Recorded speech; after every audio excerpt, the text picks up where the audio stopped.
Hello everyone, you welcome to this edition of the 6 p.m. primetime newscast on Equinox television, live from my headquarters in Cameroon's economic capital, Douala. I am Babla Jonathan. In our top stories in this edition of the news, 14 more corpses have been retrieved from the waters in the southwest region of the country following the recent shipwreck that left several persons dead and many others injured. And of course, we'll be giving you updates as far as that is concerned with our southwest correspondent Davidson Maimo in this newscast. And still in the southwest region of the country, several persons are casting doubts on the school resumption scheduled for September 2nd for the 2019-2020 academic year over the hostile environment still reigning in the two Anglophone regions of the country. Of course, because of the deepening socio-political and security tensions in that part of the country. Some of them spoke to our correspondent in Boya, Derek Jato, during the visit of Southwest Governor Benau Kaliabilai to the My 17 Motor Park. Details will be coming up next.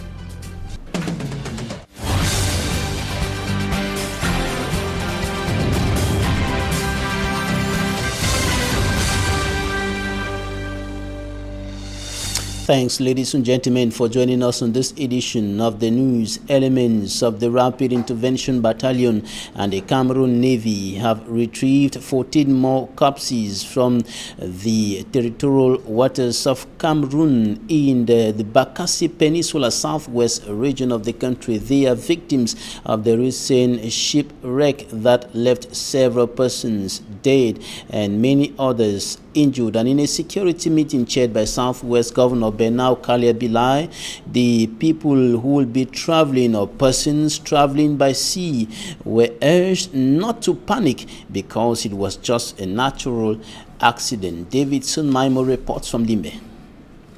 After close to 2 hours in camera meeting to establish the real cause of the passenger shipwreck around a locality called Kita in the Bakassi Peninsula in the Cameroon territorial waters, headed by the Southwest Governor Bernardo Kaliabilai, involving top security officers from all the different state security units, a team of investigators from state-related agencies, and the owner of the transport agency.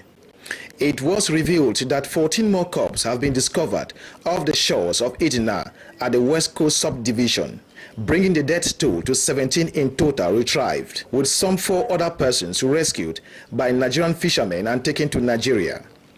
However, Southwest Governor calls for travelers using the sea route not to panic. Those who want to travel should travel according to respecting the regulation in force. Those who want to come back should come back. There is no fear, no panic in the region. Speaking to the press, the owner of the Sea Transport Agency, James Kamaha, said satellite data after investigation shows that the ship actually hit a sand dune. It's an accident and the vessel must have hit a sandbank. The water was very shallow and the vessel got to the sandbank, thus reducing the stability of the vessel. And the vessel having a V shape at the bottom and a 3.5 meters draft. So she was practically sitting. And when she sit, she tilted a bit. Then there's displacement of weight. The passengers will all panic and run to one direction, which now provoked the vessel to fall one direction. That's basically what actually happened. Overloading was completely ruled out as a cause of the tragic incident. The actual tonnage capacity of the vessel is 456 tons. And from Calabash, she was not carrying up to 320 tons. I think she was carrying about 317 tons. So it is not a problem of overloading. This explains why the regional delegate for transport Southwest, Madam Ruth Limunga Kange, said focus has been tilted towards casualty investigations, given that the names of the crew members were not all in the ship manifest. The manifest did not actually record all the passengers that were in the vessel. This has pushed the agency to suspend transportation business so as to assist the family of the victims. No, for the next moment, I should get for halt. We will not continue to follow money. We will go mourn the dead first, at least before we begin to look at whether we will continue for travel or not. For now, operations are suspended because all money for this world not fit replace one person, not fit by one person. So which way the shock we more than the people where then die.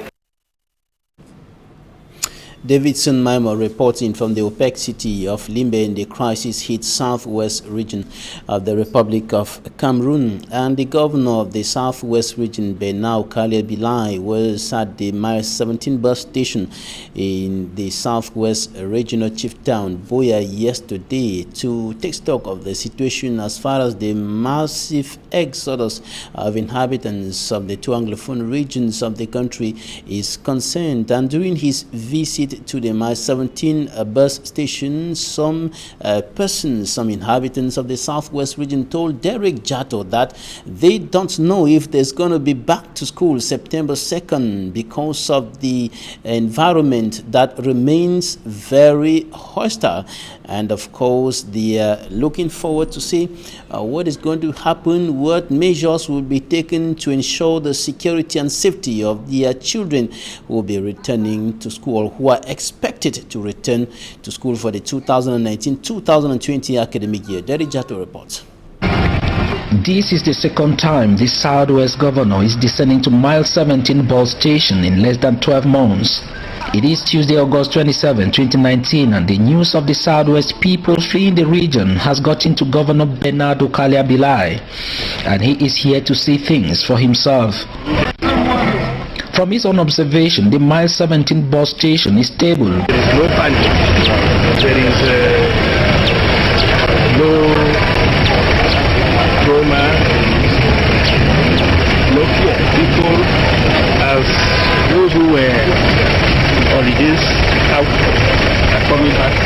Those who came for the holidays, everything is out.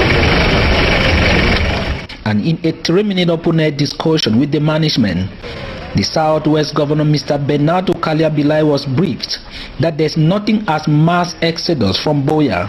That is it, no? Okay, you are just concentrating this. Okay, to make sure that everything is okay. And the Southwest Governor left the Mile 17 bus station a happy man for Limbe. Confusion and tension is still in the air. This man says Kumba Road has been blocked, and we are hearing stories of gunshot and casualties recorded along the Buya Kumba Road this August 27, 2019. That's what we hear.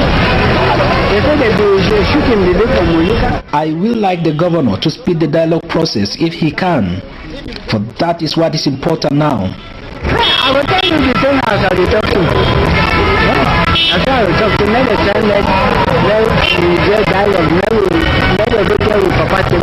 dialogue. See, I don't know if school will resume, for the environment is still very hostile. I will prepare how the place is hostile. I don't know whether they will go or school will open. I don't know. I am a driver here at the Mile 17 bus station. The Southwest governor was supposed to come and visit the park last week to see the true picture. This other man told EQUINOXE television. At press time, most interurban buses were stationed, and no one was ready to tell us why. And the situation of hundreds of thousands of persons internally displaced by the Anglophone crisis has continued deteriorating. Many of them are living in precarious and even deadly conditions in parts of the littoral and the west regions and the center, and of course other parts of the Republic of Cameroon, and they are now depending on men and women of goodwill, like the first vice president or the vice president of Cameroon's upper house of parliament, Senator Nkeze Emilia of the Social Democratic Front. She brought some aid to some of the internally displaced persons in the west region of the country, as we hear in this report by Smart Njikangebre. Many in their numbers that thinned out at the SDF's head office to receive aid from an SDF senator in the West region. These internally displaced persons, whose number is not very certain, do face difficulties. I'm with my kids. My husband is not working and my family came here to meet me because of the war. I thank God for protection. I do odd jobs to send my children to school. Coming some few days for school to resume, Senator Nkeze Emilia says she can't abandon the people who voted them. Most of the internally displaced persons pray just for the end of the crisis so they could return home. We are happy to have our senator in our midst who came to reassure us about the need of our togetherness, and we hope that the crisis will come to an end. Days to the start of the new school year, with the massive exodus experienced in the Anglophone zones, the town of the West region is still receiving more internally displaced persons. And some of the internally displaced persons in Bonaberi in the Douala 4 municipality have also been receiving some aid from men and women of goodwill, and of course many of them are equally living in very difficult living conditions, as Hemin Iluga reports. After the recent social media threat by the said separatists announcing a 2-week lockdown with the intention of obstructing the return of school children in the troubled English regions into classrooms this school year, an explosive number of internally displaced persons have paved their ways into more secured regions, like in the West region and a greater portion in the Littoral region. The entranceway into the economic metropolis has been via the Douala 4 Council area. Schools within this municipality are in last-minute touches for school resumption, and amongst priorities on table in some of the schools are internally displaced school-going children. Well, in this school we have so many IDPs who have come from the southwest and the northwest. Most of them, we have given them priority. Even the school has gone an extra mile to provide some homes where these students can harbor and they come to school. For the school fee, we have reduced 20% of the school fee for IDPs. I am a parent from Kumba. I have 5 children, so I made up my mind. I and my husband decided that I should come with the children here in Douala and really start them. And then I'm so happy with the school fees reduction of 20%.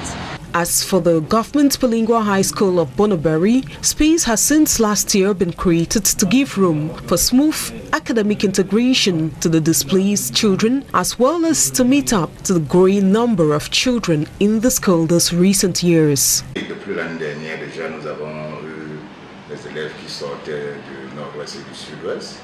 Et là, actuellement, ils sont en train de déposer les demandes. Nous sommes en train d'étudier avec tout le staff. Pour le moment, déjà, ils ont 1 mois pour pouvoir s'inscrire. Donc, il n'y a pas de pression par rapport aux frais d'inscription. Là, dès que les noms vont apparaître sur la liste, dès que la commission va s'élever, ils seront admis déjà comme élèves et ils ont 1 mois pour être à jour.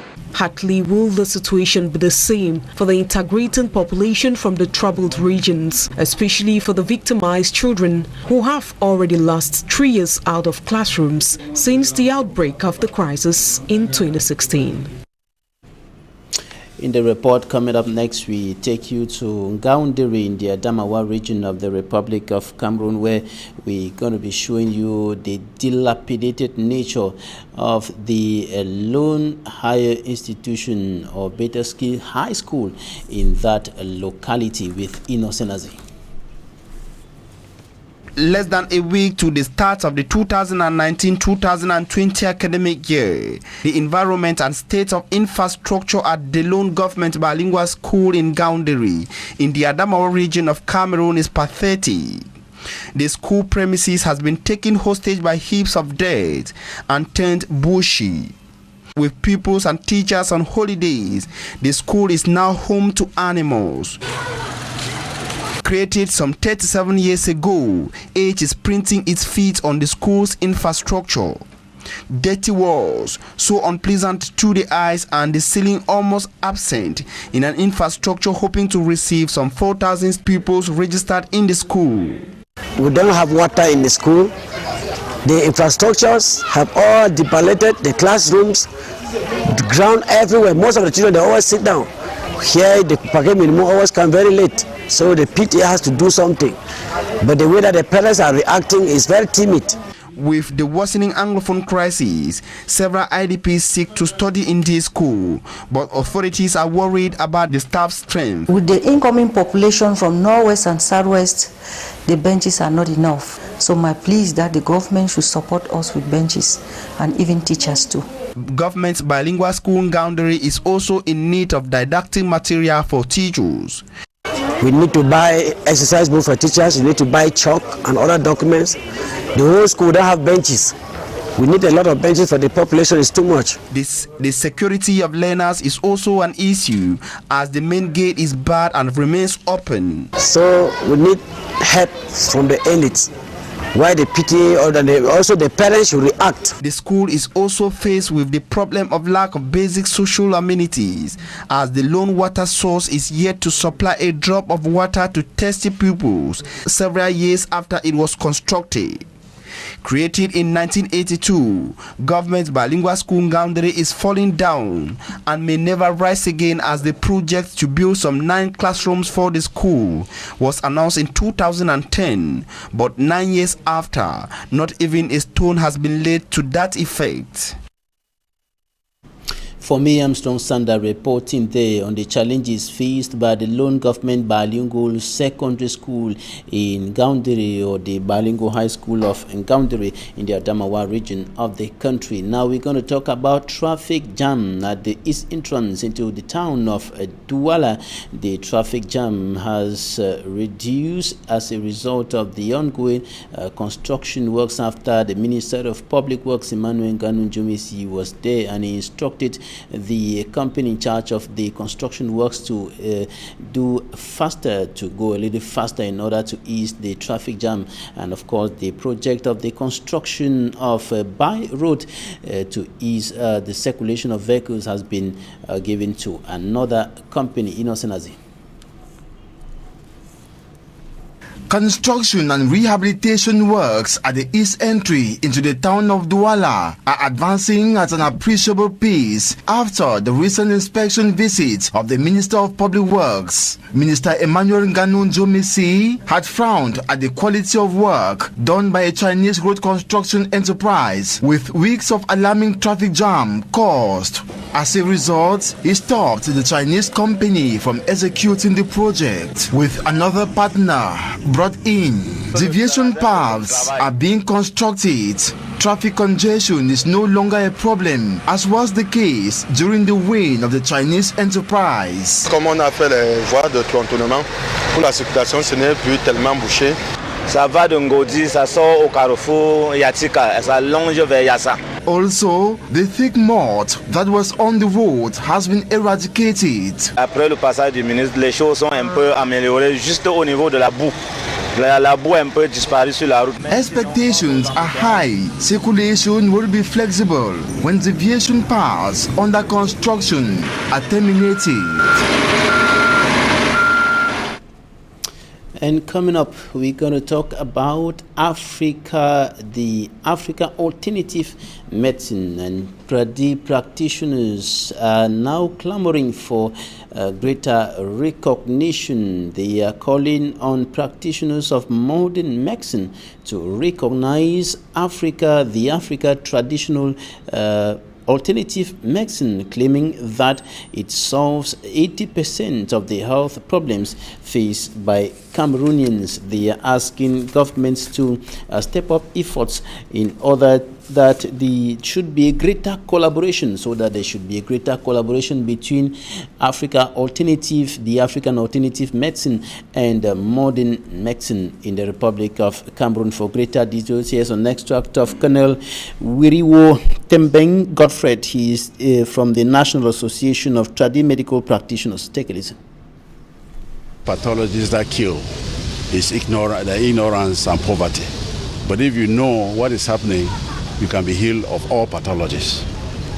So we are here today. I'm a medical doctor who has practiced medicine for 30 years and decided to find out what is happening in the African medicine. To be surprised, you realize that what government is putting into conventional medicine covers just 20% of what Cameroonians are suffering from. And the 80% is in the hands of the Africans themselves in their own form of medicine. So, on the 17th of this month, on the 31st of this month, they are celebrating the 17th anniversary of African alternative medicine. In fact, you will notice that I'm calling it African alternative medicine because most people call it traditional medicine, which is reducing African medicine to a small, minute part of African alternative medicine. Because there are 5 African alternative medicine: ancestral, spiritual, traditional,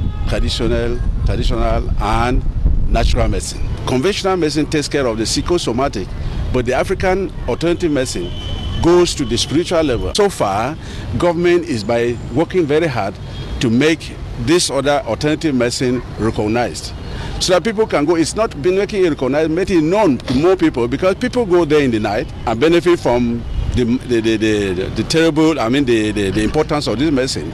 But what we want today is that people should go there during the day like any other person. So the government is already working on the law to officialize, to recognize African alternative medicine. Talking Point is up next.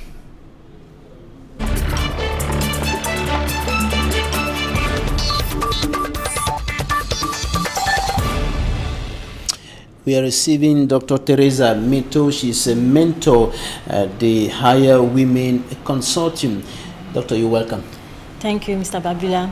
You belong to an organization that is striving to step up the representation of women in the scientific domain, notably at the higher levels, as from the master's degree going up, talking about scientific research. And what many of the people you are working for, you're striving to improve their representation, that is the women, badly affected, the most affected by the Anglophone crisis.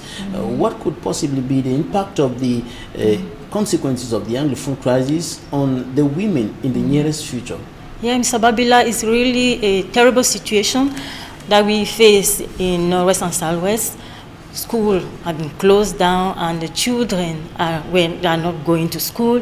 And this immediate effect is already we feel it now on the field, where promiscuity is rampant. You have women delivering children in the bushes.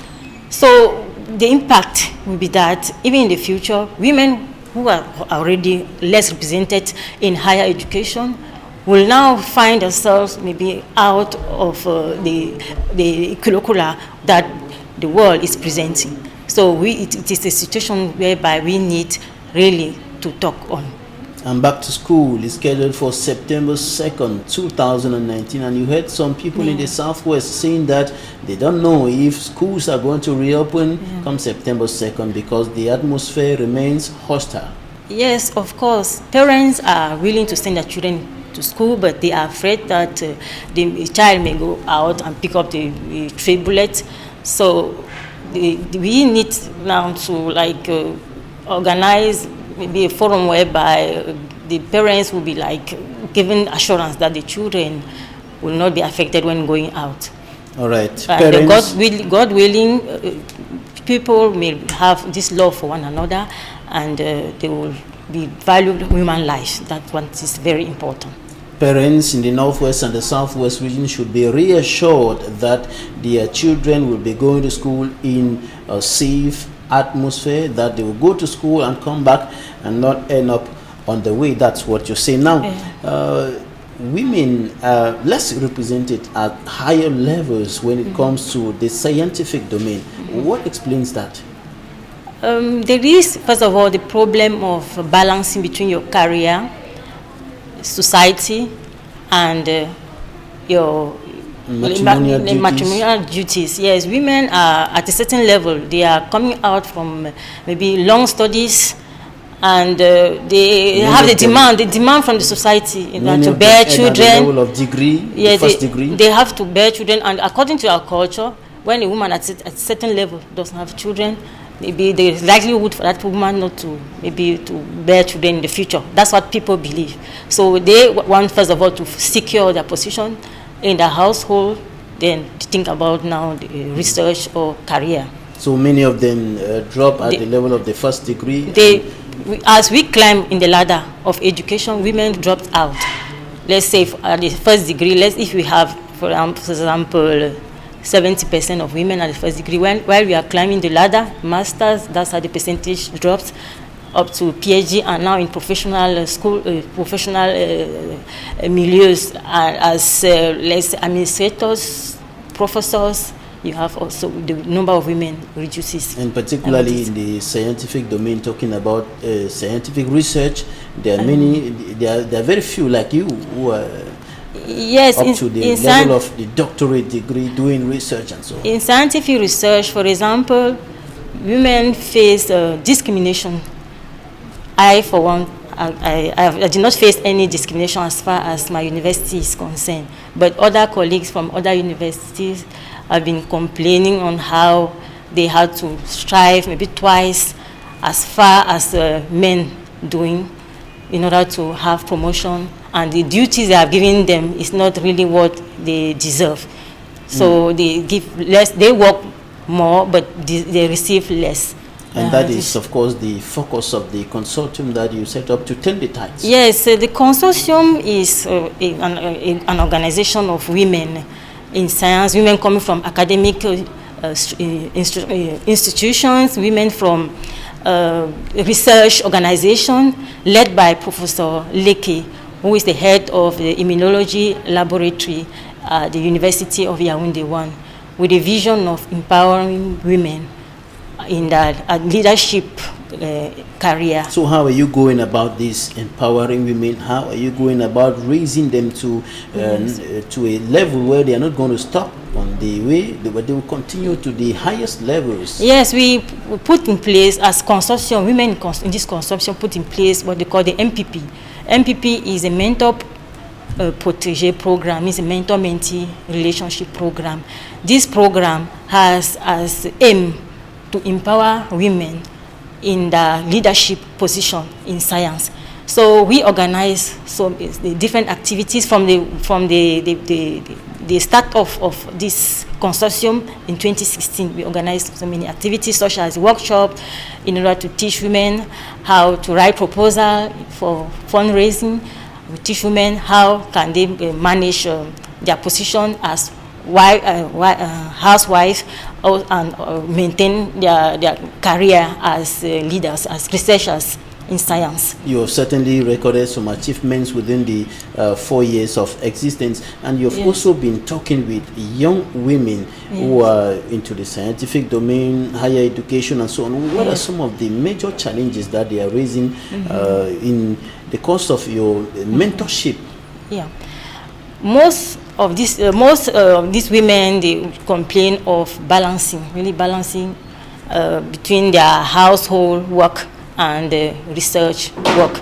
So they are at times called to go out, maybe in other countries, attend workshops, attend conferences, and leave behind maybe their husband and children.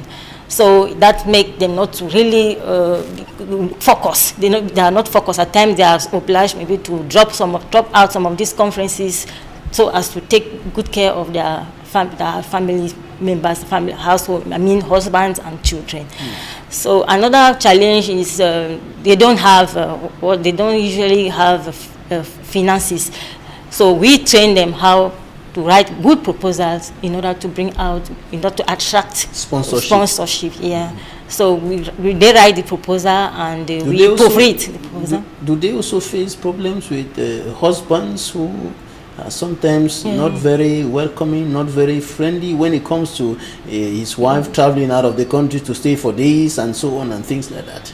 This depends on how you started with the husband and how do you explain, how you are open with your husband. Your husband must be able in the beginning to understand what are the different activities. So by the time you are going out. You already know that traveling maybe for a workshop and conference is part of your research career, maybe demand. So if the husband from the beginning know what are the activities maybe for the women in research in higher institute, he will not be really affected by the fact that you are out. But in many cases, the information flows very well. The husband is aware, but there is some sort of suspicion, lack of trust, and things like that.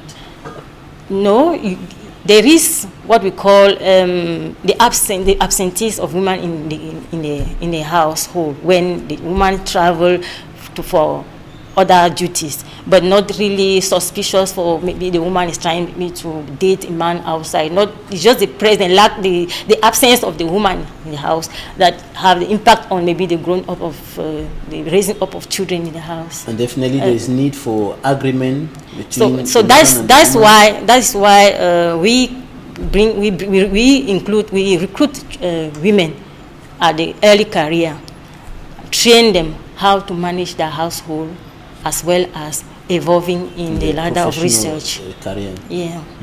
And next week you're going to be bringing together some of the. So I was talking about the activities we have been organizing. This workshop is a yearly workshop whereby we come and train women on how they can write proposal and raise funds in order to achieve the objectives of the project.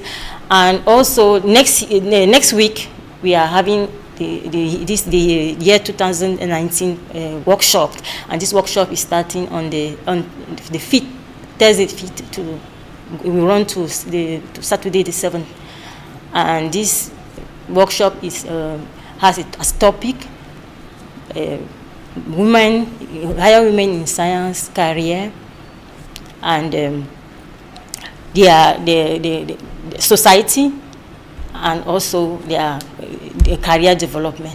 Okay, higher women in science, the society, career development, bringing all of this together in order to achieve a target. And the target is going higher in scientific research, going higher in the scientific career, and not ending on the way. Yes, the particularity of this workshop as compared to the previous workshop is that we introduce another holistic approach whereby we try to bring together mentors and mentees to strengthen their relationship through what we call the fireside session conversation.